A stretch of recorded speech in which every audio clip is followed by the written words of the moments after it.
La noche del 20 de abril no será fácil de olvidar. San Luis Potosí dormía envuelto en una falsa calma, pero en Ciudad Valles, el silencio fue roto por el estruendo de helicópteros descendiendo. A primera vista, el rancho La Brisa Roja parecía una propiedad de revista. Cantera fina, palmeras esculpidas, portones eléctricos, jardines simétricos. Pero no era una residencia. Era un templo del narco. Una catedral clandestina dedicada al poder, al dinero y al miedo. Detrás de un muro con paneles acústicos, a simple vista parecía un almacén de papelería. Pero cuando el equipo de Harfuch abrió esa bóveda, el operativo dejó de ser una redada antidrogas. Se convirtió en una bomba institucional. Adentro, 17 carpetas negras, cada una etiquetada con nombres en clave y fechas que iban desde 2020 hasta abril de 2025. Eran libros contables, pero no de sicarios. Eran de políticos, de funcionarios, de empresas con razón social activa en el SAT. Una por una, las carpetas revelaban un sistema financiero paralelo. Depósitos millonarios desde cuentas en Texas y Panamá hacia empresas mexicanas con giros supuestamente legales. Exportadoras de aguacate, compañías de transporte terrestre, desarrolladoras inmobiliarias. Todas con registros limpios. Todas fachada. El caso más descarado. Una firma llamada Aguacates donde SPRDRL, con domicilio fiscal en Zitácuaro, Michoacán. Declaraba exportar 5 toneladas semanales de aguacate orgánico a California, pero los registros de aduana eran falsos. En realidad, utilizaban los camiones para mover metanfetamina líquida en compartimentos ocultos. Lo más inquietante, la ruta tenía nombre propio. Ruta Norte. Documentos internos revelaban que esta línea de tránsito comenzaba en Apatzingán, cruzaba San Luis Potosí, Monterrey, y finalmente llegaba a Reynosa, Tamaulipas. Lo escandaloso no era el trayecto, sino quién lo protegía. Una serie de transferencias electrónicas y grabaciones vinculaban al jefe operativo de la Policía Estatal de San Luis Potosí como receptor de pagos mensuales por hasta $200,000, entregados en sobres a través de una financiera local. Y entonces vino el hallazgo más perturbador. 3 memorias USB escondidas en una caja de vino tinto. En ellas, los analistas de la DEA encontraron videoclips cifrados, grabados con cámaras de seguridad internas. Lo que contenían no era un simple monitoreo, era evidencia directa de complicidad de alto nivel. En uno de los clips, grabado en febrero de 2024, se ve a un hombre de negocios de la región, vestido con guayabera blanca, Rolex de oro, copa en mano, brindando con un conocido operador de la familia michoacana.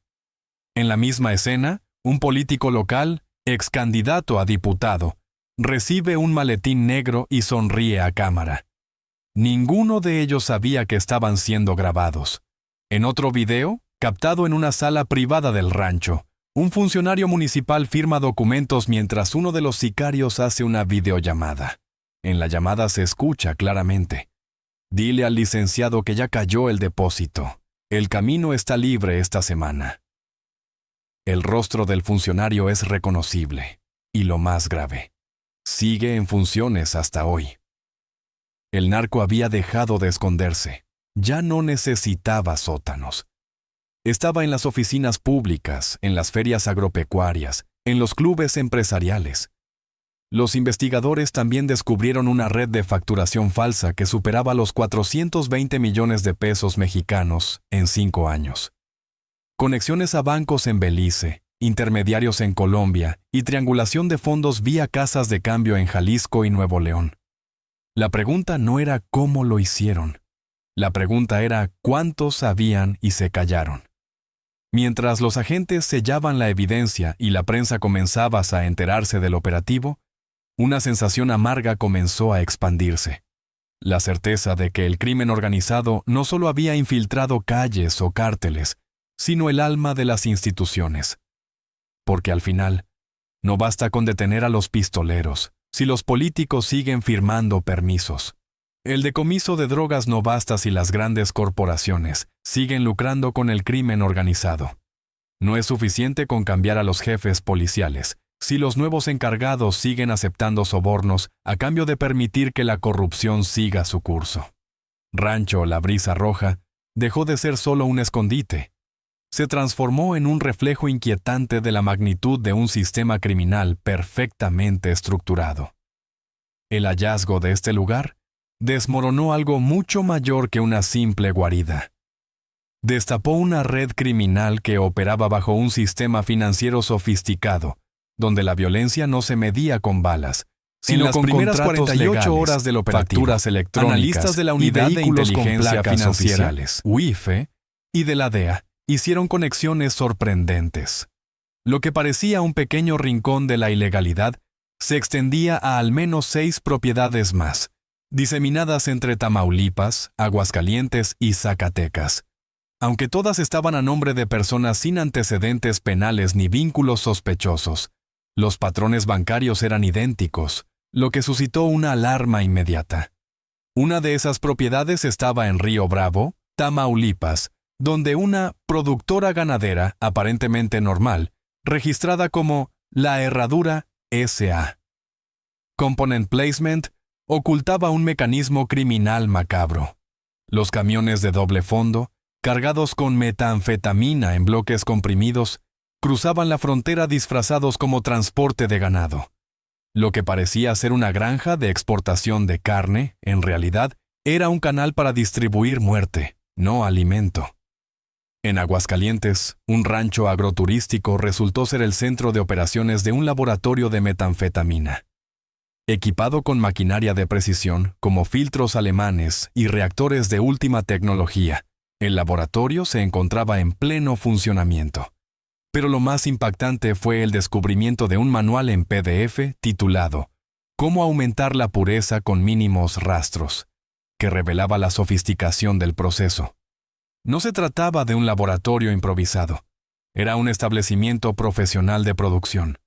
Sin embargo, el núcleo de la operación estaba en Zacatecas, a 14 kilómetros de Calera, en una propiedad semiabandonada que, a simple vista, solo parecía ser una bodega de reciclaje.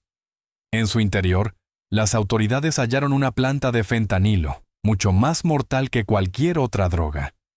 En un contenedor subterráneo, se encontraba un laboratorio rudimentario para prensar y encapsular pastillas. Allí, se descubrieron más de 120,000 pastillas con logotipos falsificados de marcas farmacéuticas estadounidenses, como M30, Percocet y Oxicodone. La mayoría de ellas contenía un fentanilo que superaba el 88% de concentración. Eran pastillas listas para ser enviadas a Estados Unidos. Disfrazadas de medicamentos legales, pero con una dosis letal. Encontraron cajas ya etiquetadas como suplementos alimenticios y, lo más aterrador, impresoras de etiquetas con logos falsos de farmacias de Tijuana y Texas. Este no era solo un operativo de drogas, era un sistema completo, con producción, transporte, una fachada legal y distribución internacional. Los vehículos usados para transportar las sustancias estaban modificados para parecer camiones agropecuarios.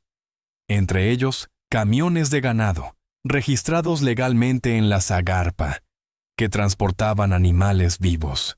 O al menos eso era lo que creían las autoridades.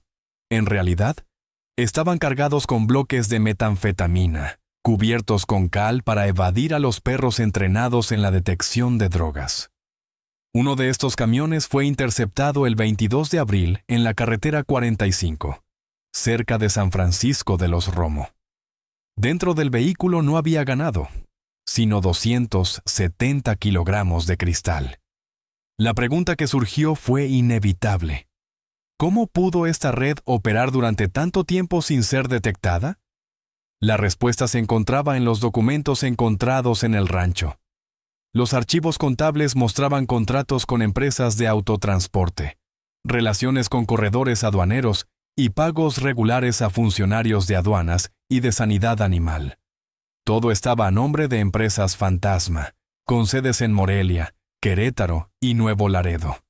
Una de ellas, Distribuidora San Rafael, había recibido en 2024 un total de 19 millones de pesos, que oficialmente se etiquetaban como consultoría agrícola, pero en realidad fueron utilizados para financiar los laboratorios. Crimen no se operaba con sobornar capuchas inspectores ni armas. y silenciar testigos. Se manejaba con hojas membretadas y contratos.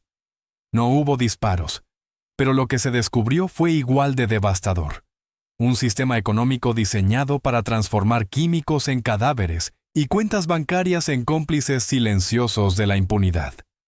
La indignación alcanzó su punto máximo cuando el fiscal especial antidrogas reveló que 2 de las empresas implicadas en este entramado habían sido proveedoras del gobierno estatal, lo que añadió una capa más de corrupción a esta ya compleja red. Durante años, ese terreno fue símbolo de éxito aparente, un escaparate de lujo montado por uno de los peces gordos de la familia michoacana. Mientras afuera se organizaban carnes asadas, fiestas infantiles y rosarios nocturnos, adentro se movía otra realidad. Cámaras ocultas, pasillos blindados, bóvedas subterráneas, contactos cifrados con Sudamérica. Todo protegido por el silencio de un vecindario que prefería mirar hacia otro lado. Esa noche, la DEA y los equipos de inteligencia liderados por Omar García Harfuch no solo irrumpieron en una propiedad, irrumpieron en una mentira cuidadosamente construida durante años. Detrás de cada piedra pulida y cada sonrisa de bienvenida, se ocultaba una maquinaria criminal que empezaba a colapsar. La fachada era perfecta. Piscina limpia, ventanales amplios, palmeras podadas con precisión milimétrica. Nadie, ni siquiera el jardinero, imaginaba que bajo esa mansión se escondía un búnker armado, un centro de mando criminal. Todo explotó por un solo correo electrónico.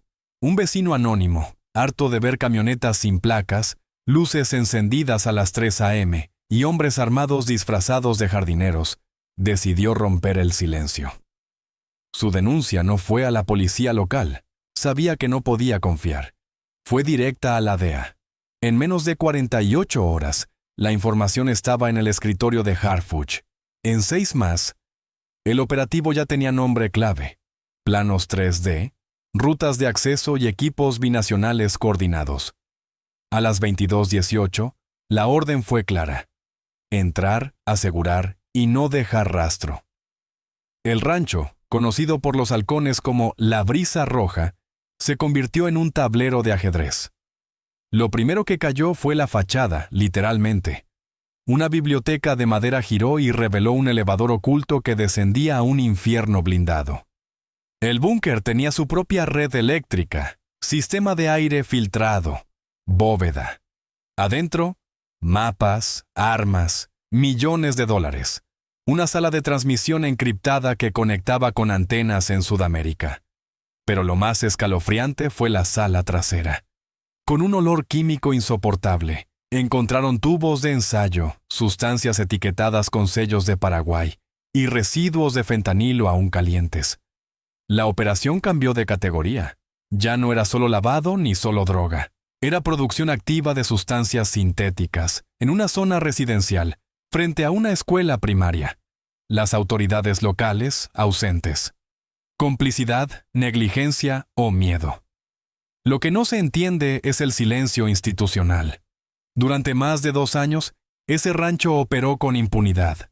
Asados los domingos, piñatas los viernes, pagos en efectivo, enlaces con Perú, criptomonedas y sicarios moviéndose por túneles que conectaban con drenajes urbanos. La orden se dio sin titubeos. Código rojo. Irrupción total. El silencio del fraccionamiento Villabrisa se rompió como un vidrio. Desde 3 puntos ciegos, descendieron 48 agentes del Grupo de Intervención Rápida, respaldados por la Guardia Nacional y 2 unidades especiales de la DEA. El objetivo: neutralizar el rancho La Brisa Roja y capturar a su ocupante principal, alias El Pescador, operador financiero y logístico de la familia michoacana en la región huasteca. La entrada fue quirúrgica. Una carga de termita militar derribó el muro lateral norte en segundos. El equipo cruzó los jardines, neutralizó sistemas eléctricos y bloqueó comunicaciones.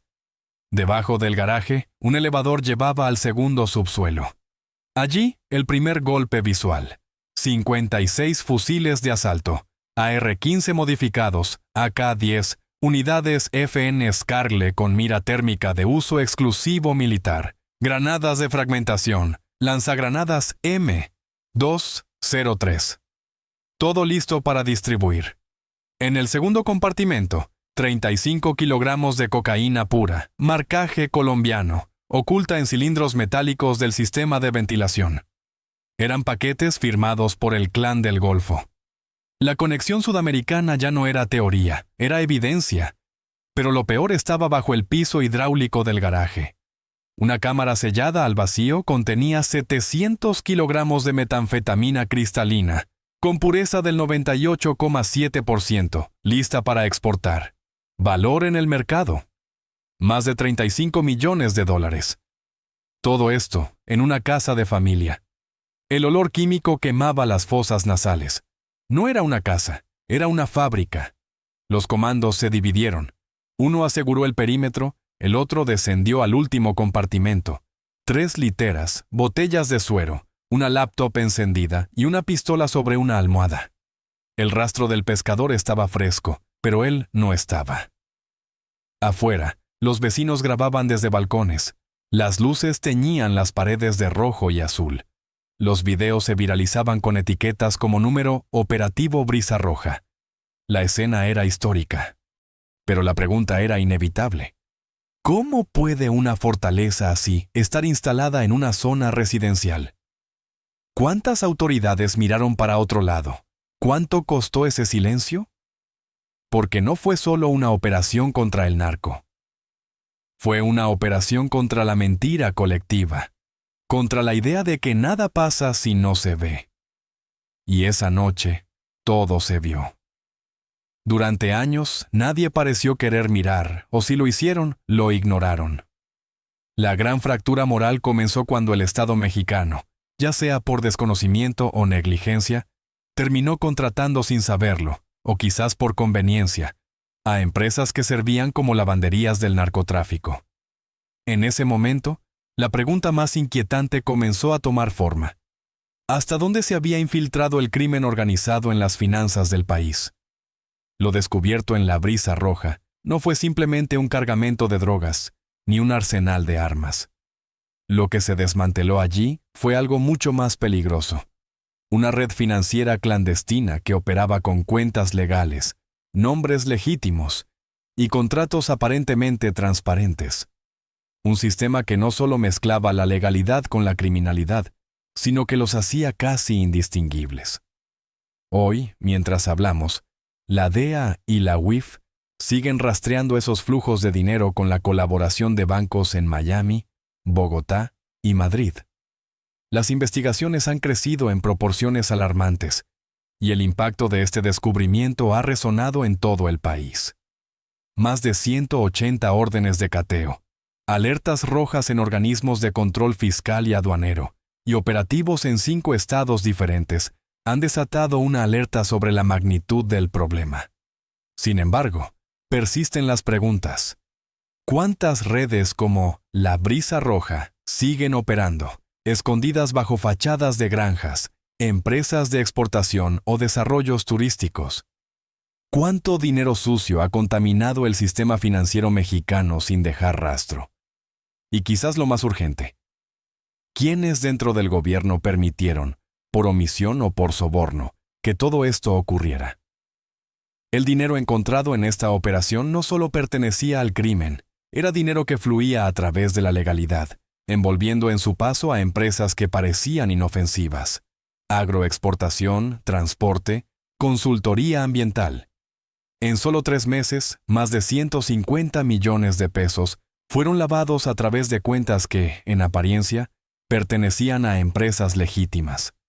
Pero cuando la unidad de inteligencia financiera cruzó esos datos con registros fiscales, quedó claro que todo se trataba de una operación de lavado de activos a gran escala, orquestada desde oficinas que parecían legales, pero que, en su interior, albergaban un alma criminal. El origen de este flujo de dinero comenzó en León, Guanajuato, con una financiera llamada Grupo Rey Verde, que no tenía empleados registrados en el IMSS, pero emitía facturas a nombre de empresas en Guadalajara por supuestas asesorías sobre comercio internacional. Desde Guadalajara, el dinero se triangulaba hacia cuentas en Panamá, Curazao y Andorra, utilizando intermediarios con pasaportes españoles. Era un circuito perfectamente disfrazado de legalidad, pero con intenciones oscuras. La verdadera magnitud de la operación se reveló cuando se rastrearon los destinos de esos fondos. Al menos 21 municipios en Michoacán, Zacatecas, Jalisco y San Luis Potosí recibieron depósitos de fundaciones civiles controladas por testaferros del narco. Estos recursos fueron usados para financiar campañas políticas locales, sobornar a contralores municipales y construir infraestructura sin licitación. El poder no lo tomaban por la fuerza, lo compraban. En Tanguato, por ejemplo, una organización civil llamada Manos Unidas por la Tierra donó 4.3 millones de pesos al ayuntamiento en 2023. El alcalde lo presentó como una muestra de responsabilidad social, pero hoy se sabe que ese dinero provenía directamente de las cuentas del rancho La Brisa Roja. En Zacatecas, otra transacción aparentemente legítima escondía la misma verdad. Una empresa de materiales de construcción regaló maquinaria pesada al municipio, pero el dinero venía de una operación financiera ligada directamente al cartel de El Pescador. Las auditorías no detectaron nada, o simplemente no quisieron verlo. La familia michoacana no solo lavaba dinero, también lavaba legitimidad, compraba gobiernos, compraba instituciones y silenciaba a quienes intentaban hacer sonar la alarma. Lo más grave de todo esto es que ese sistema se mantenía gracias a los vacíos legales y la falta de cooperación internacional. Los fondos que salían de México entraban a paraísos fiscales como donaciones privadas, y luego regresaban camuflados como inversiones extranjeras directas. Así, el crimen organizado utilizaba las herramientas del sistema financiero global para reforzar su imperio. Cuando la noticia salió a la luz, varios presidentes municipales expresaron sorpresa, pero las pruebas eran irrefutables.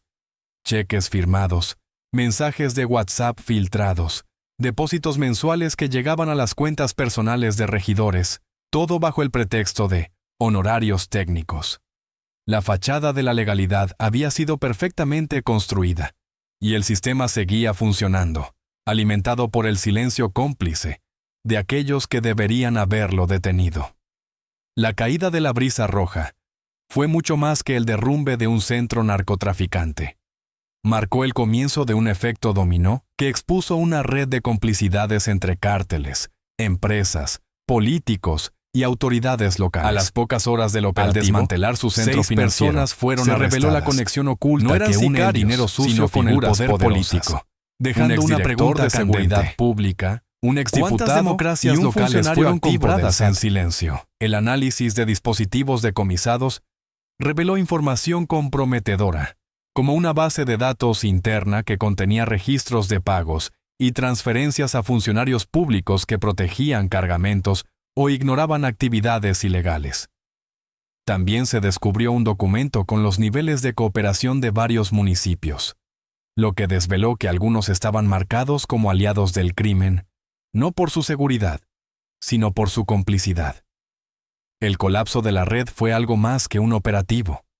Fue el desmantelamiento de una infraestructura criminal transnacional. La DEA confirmó que lo que parecía un simple golpe contra un cártel era en realidad una guerra contra un sistema que mezclaba lo legal con lo ilegal, donde la línea entre el Estado y el crimen ya era casi inexistente. En paralelo, tras el ataque a La Brisa Roja, se desplegó una nueva operación en una zona peligrosa en el límite entre San Luis Potosí y Zacatecas. Allí se descubrió un laboratorio clandestino de fentanilo, y gracias a una pista clave, se rastreó hasta una finca en Aguascalientes que operaba como un centro de producción farmacéutica ilegal. Lo que parecía un criadero de caballos, resultó ser un laboratorio con tecnología avanzada, produciendo fentanilo de alta potencia. Este laboratorio no solo fabricaba muerte, sino que tenía conexiones internacionales. Las pastillas incautadas ya estaban listas para ser distribuidas en los Estados Unidos, causando una crisis de sobredosis en más de 19 estados. La lección de esta fase fue clara. La amenaza no era solo local, era global. Y el crimen ya no se basaba solo en rifles, sino también en ciencia, logística y dinero. Todo esto comenzó gracias a un acto de valentía. Un vecino, un mensaje anónimo desde un cibercafé, fue lo que activó el protocolo de la DEA y dio inicio a un operativo que desmanteló una red internacional de narcotráfico. Fue un recordatorio de que, en tiempos donde el miedo se ha vuelto parte del día a día, la denuncia ciudadana sigue siendo la herramienta más poderosa contra la impunidad. Este caso muestra que la justicia no se construye en oficinas, sino en las calles, en las comunidades, en los ojos de aquellos que deciden no permanecer en silencio. Cada denuncia, por pequeña que sea, tiene el potencial de hacer caer una estructura criminal. Así, la sociedad civil se convierte en el verdadero escudo contra el enemigo, mucho más que las fuerzas del orden. Y es que el verdadero poder de cambio empieza con un simple acto: el valor de hablar y de actuar.